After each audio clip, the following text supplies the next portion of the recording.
Philosopher Alan Watts is known for his love for Eastern religions. In this video he talks about his life story and his studies in 4 parts. Part 1, England. My mother taught at a school where missionaries abandoned their daughters while they went to convert the heathen in China and India and Africa. And when they returned as thank offerings for taking care of their children, they gave her glorious works of Chinese embroidery and pottery. And so as a small boy, I was surrounded with these. And then my father used to read me stories from Rudyard Kipling, the Jungle Books, the Just So stories, Kim. He was one of the major sources through which the high culture of Himalaya came back to the West. And people began to inquire into Buddhism and Hinduism and the things about which he wrote.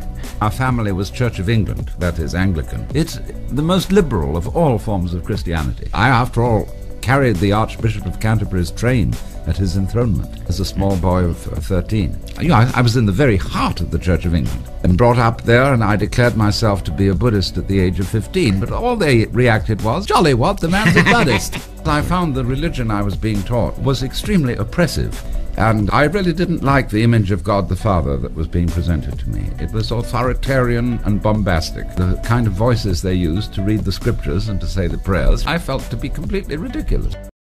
I didn't go along with the militant religion. I thought it unnecessary. If God is God, to show all this armed might was a sign of weakness. Because the trouble was that the biblical God, as understood, was patterned on the ancient kings of Egypt and Persia. And a king who rules by violence is necessarily afraid, and therefore puts on a lot of bombast, and requires that people who come to court kneel down, because that's a difficult position from which to start a fight. I happened to discover the writings of Lafcadio Hearn about Japan. I had always been interested because of the Oriental art around home, and so I knew a lot about China and Japan. But when I discovered his writings and his descriptions of Buddhism, I was enthralled. I thought, my goodness, here is some tremendously intelligent way of looking at things. It's always been my feeling for life that a human being is a coincidence of opposites. I am, on the one hand, extremely interested in religion and the mystical, because ever since I can remember, I found the universe absolutely amazing. The fact that I exist at all seemed astonishing. But at the same time, I feel that a person who has these interests should also be sensuous, and that religion has no business excluding the sensuous aspect of our lives. I have a foot in both worlds. I have a foot in the sky, as it were, and a foot very much on the earth. Now, you see, Buddhism is sometimes called atheism, but that's incorrect. It's not that Buddhists believe that there is no God. They don't believe in any particular conception of God, any particular idea, because they feel that's like trying to grasp water in your fingers or to catch space in a net. You can't do it. It's like trying to bite your own teeth, because you are it. We have a philosophy which we've inherited from most of the Western tradition, that we as people are not really related to the universe. We say, I came into this world. Now, we did nothing of the kind. We came out of this world in just the same way as, say, a baby comes out of a womb or an apple comes out of a tree. And the apple, therefore, shows something about the nature of the tree. So the human being likewise shows something about the nature of the universe. The universe is doing us. And this is particularly true of another Eastern philosophy, which we call Taoism, Chinese, which underlies all sorts of things like judo, the gentle way, rolling with the punch, going with the stream, going with it, always.